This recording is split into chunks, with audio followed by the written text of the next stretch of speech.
Bang Rismon. Mbak. Ya. Selamat petang, Mbak. Terima kasih. Ini Nitya pengen tanya terlebih dahulu ke yang jauh-jauh sampai menyelidiki ya, Bang Rismon. Bang Rismon, dapat apa saja Bang di lokasi KKN Jokowi di Boyolali ya? Iya, kami mengunjungi langsung Kecamatan Wonosegoro, Kabupaten Boyolali. Kami tidak mendapati bukti atau dokumen tertulis apapun. Karena menurut Pak Camat yang kami jumpain, bahwa berkas-berkas yang berusia 40 tahun itu sudah dibuang atau karena tidak diperlukan atau dihancurkan begitu ya. Lalu karena keterangan dari para teman Pak Jokowi ya pada 15 April 2025 pada pertemuan di UGM mengatakan bahwa mereka mengatakan KKN di Desa Ketoyang kalau nggak salah. Nah, itu kami konfirmasi ke Bu Kepala Desa bahwa memang tidak ada juga dokumen tertulis atau foto-foto yang disimpan di kantor desa atau di rumah Ibu Kepala Desa tersebut. Apa yang kami dapatkan adalah sebuah keterangan dari katanya seseorang pernah mengantarkan seseorang berkacamata itu naik Vespa untuk mengambil gitar di Solo. Nah, itu katanya tahun 1983. Nah, berkaitan dengan tahun ini juga, kita juga makin bingung karena Pak Jokowi malah mengklarifikasi kembali bahwa tahun KKN sebenarnya adalah 1985 awal. Sementara keterangan dari Pak Dirtipidum bahwa KKN tahun 1983. Ini yang hal-hal yang kontradiksi ini yang masih belum mendapatkan jawaban bagi publik. Jadi benang merahnya belum ketemu ya menurut Bang Rismon ya?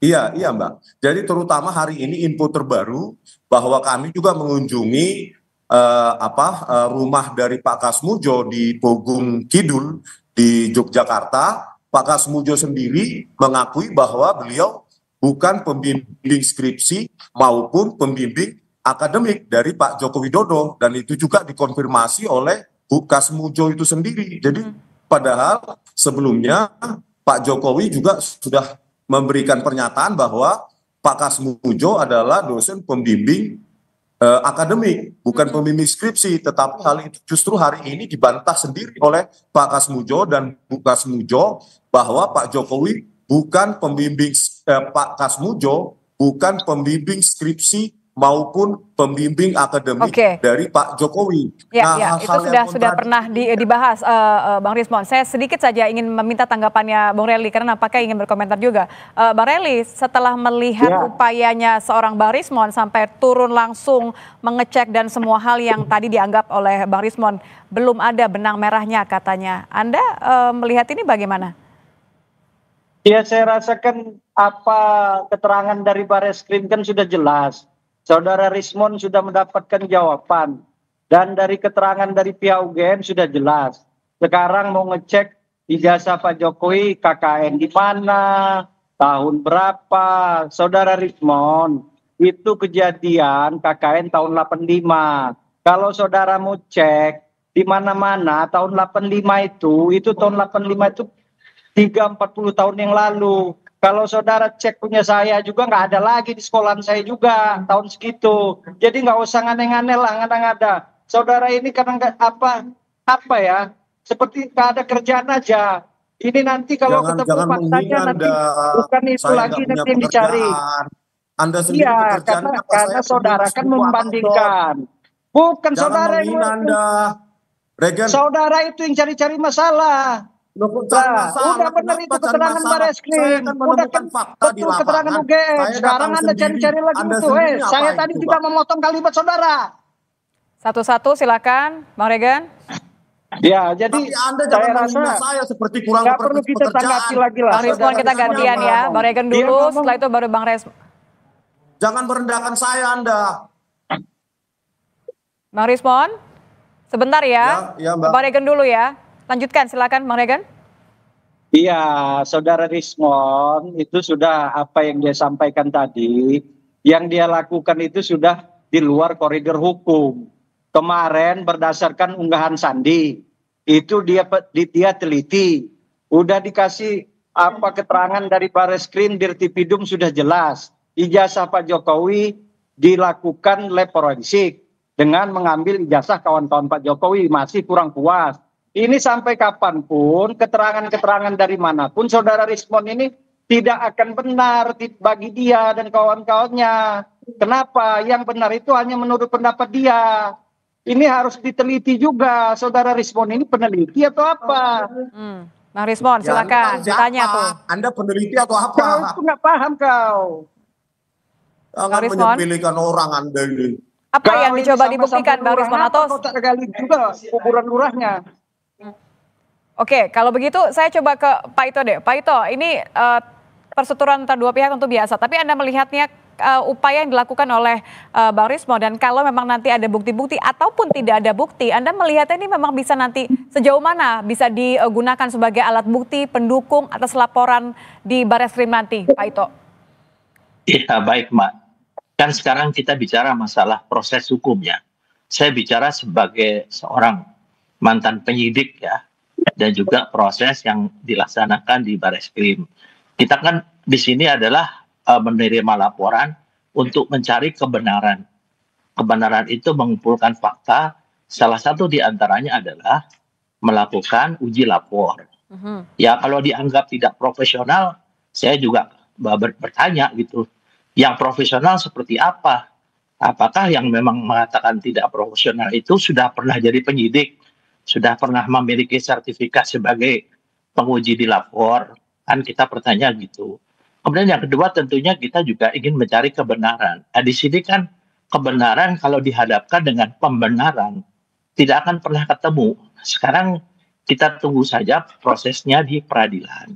Sekarang kan teman-teman di Polda Metro Jaya sudah menyiapkan pelaporan berdasarkan dari hasil pelapor. Nah, nanti diuji di pengadilan. Tapi tentunya ini akan melalui proses di penuntut umum.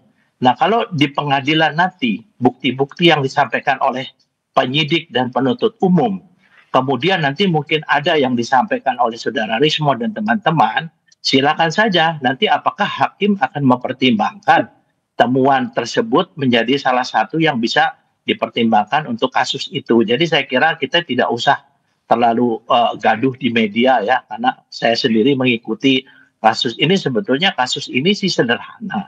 Kalau menurut saya kan ijazah Pak Jokowi itu kan produk dari kelembagaan. Lembaganya adalah UGM. UGM mengatakan itu asli. Nah sekarang kenapa kok si pemilik ijazah itu yang dikejar-kejar terus kan? Kalau memang ada proses itu tanyakan, kan itu proses itu kan masuk ke lembaga sehingga lembaga itu mengeluarkan produknya itu ijazah. Nah saya kira mungkin di sini saya juga tidak begitu paham ya mengapa sampai hal ini berlarut-larut ya. Kemudian menurut saya kita tunggu sajalah diuji di pengadilan fakta-fakta ya, fakta-fakta yang ditemukan oleh penyidik dengan mungkin fakta-fakta yang menurut ya pihak Saudara Rismon dan Saudara CS itu adalah yang bisa memperkuat mereka. Nah, nanti hakim yang memutuskan. Ya, semua harus berdasarkan fakta dan tentu menimbulkan reaksi ya. Saya masih ingin berbincang, ingin membahas mengenai hal ini, termasuk juga terkait dengan respon dari Bang Regan, karena Pak Jokowi ini mengucapkan beberapa kata nih, ampun begitu ya. Tapi usai jeda, tetap bersama kami di Kompas Petang. Rismon, saya ingin ke Pak Ito terlebih dahulu ya. Ini nampaknya ada sesuatu yang dibahas antara Bang Regan dan Bang Rismon. Bang Regan, Bang Rismon, boleh kita tenang dulu? Boleh kita berdiskusi dulu di layar Kompas TV, mungkin supaya lebih tenang. Saya ingin ke Pak Ito terlebih dahulu ya. Pak Ito, ya. Pak, kalau kita lihat ini kan penanganannya sekarang terpusat di Polda, tapi tentu kita harus melihat beberapa kekhawatiran dan tanda tanya dari warga termasuk juga pelapor. Bagaimana supaya tidak berlarut-larut karena ada dua perkara di sini, ada dugaan penghasutan dan juga ada pencemaran nama baik yang dilakukan oleh Pak Jokowi. Ini sebelum Bang Regan dan Bang Rismon kembali berkomentar, silakan Pak Ito. Iya, baik Pak ya. Kita harus memahami dulu apa yang dilakukan oleh penyidik itu adalah di bawah sumpah, dan yang dilakukan adalah pro justisia, yaitu untuk keadilan. Jadi saya kira di bawah sumpah. Kan kalau dari teman-teman ya seperti Pak Rismon, Saudara Rismon, dengan itu kan tidak di bawah sumpah menyampaikan itu. Nah, sehingga apa yang disampaikan oleh pihak penyidik nanti itu akan menjadi bahan diuji di pengadilan. Saya kira kalau dikatakan lama, ya karena selama ini kan kemana-mana dilaporkan.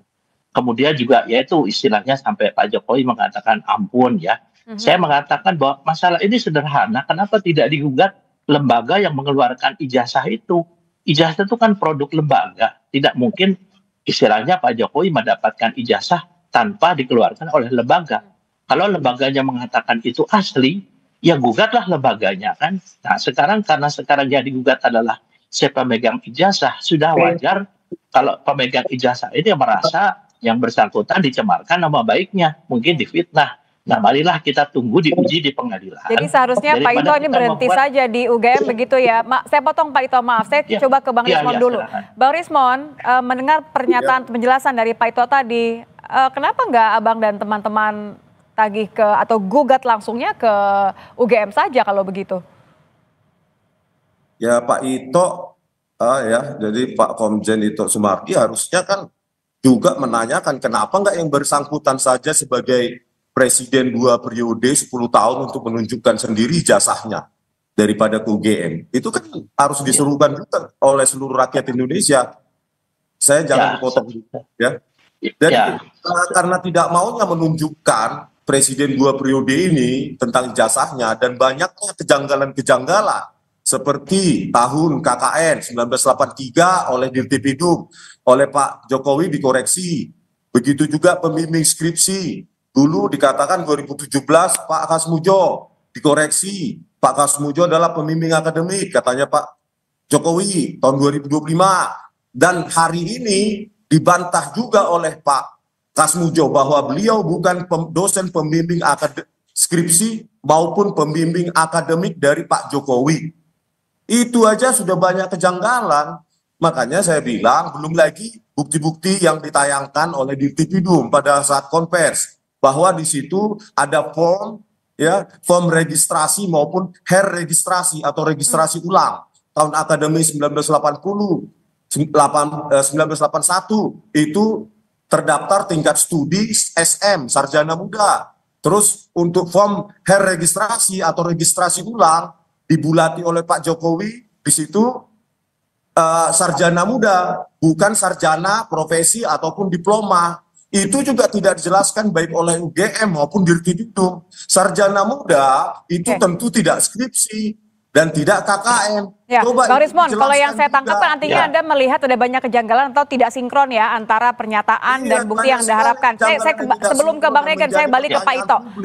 Saya potong sebentar.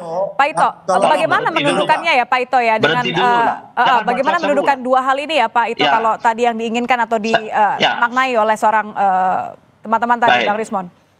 Saya tanya sekarang sama Saudara Rismon. Ya, kira-kira kalau Pak Jokowi menunjukkan ijazahnya, apa sudah selesai? Kalau di mindsetnya saudara semua itu bahwa itu palsu, kan harus dibuktikan. Membuktikan kan harus lapor ke polisi. Kalau dikatakan tadi masalah KKN dan lain sebagainya, itu kan menjadi tanggung jawab lembaga yang menerbitkan ijazah tersebut. Makanya saya sampaikan tadi, Mbak, kenapa tidak lembaganya yang ditanyakan? Sampaikanlah ke lembaga temuan-temuan itu. Sehingga nanti lembaga bisa mungkin mengkoreksi apakah betul ijazah tersebut dikeluarkan secara benar atau tidak. Kalau saya bikinnya sederhana saja, kenapa harus kepada si pemegang daripada satu produk kelembagaan. Jadi nanti kasihan kalau saya kira rakyat juga nanti masyarakat akan melihat dari hasil persidangan lah. Ini kan pasti akan masuk ke persidangan karena kasusnya sudah masuk pidana. Silakan saja argumentasi itu disampaikan. Nah nanti sampaikanlah kepada lembaga yang mengeluarkan produk tersebut. Demikian menurut pendapat saya, Mbak. Saya ke Bang Regan. Bang Regan ini senyum-senyumnya sudah mirip sama senyum-senyumnya Pak Jokowi. Bedanya nggak ngomong ampun aja. Tapi kalau versi ampunnya Pak Jokowi ini Anda melihatnya pasrah atau ini adalah sebenarnya diam-diam serius nih mau ambil langkah berikutnya? Ya, jadi kan persoalan ini sudah diserahkan Pak Jokowi ke penegak hukum. Kawan-kawan, ya Saudara Rosilio, Rismon, ikuti saja proses penegakan hukum. Irtipidum itu kan lembaga resmi Mabes Polri penegak hukum kita sudah memberikan keterangan. Pihak perguruan tinggi, buktikan saja nanti di persidangan. Kalau Saudara Rismon dan kawan-kawan ini saya rasa nggak akan puas. Yang puas itu keterangan mereka. Apa yang saya sampaikan tadi, bahwa Saudara Rismon ini nggak akan berhenti di situ pasti. Bila perlu jasa SMA, SMP, sampai KTP. Ini Saudara Rismon ini gantian Bang Rismon, biarkan Bang Rely bicara. Atas kepentingan dia pribadi, kelompok dan golongannya. Dia tidak mengakui apa yang disampaikan oleh penegak hukum. Nah, kalau memang tidak diakui nanti di pengadilan, buktikan saja Saudara Rismon.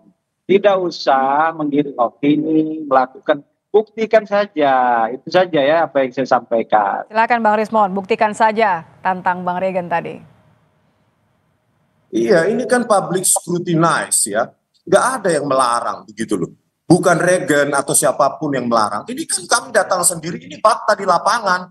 Daripada orang yang keluar-keluar di studio, nggak ke lapangan seperti Regen ini, sok tahu.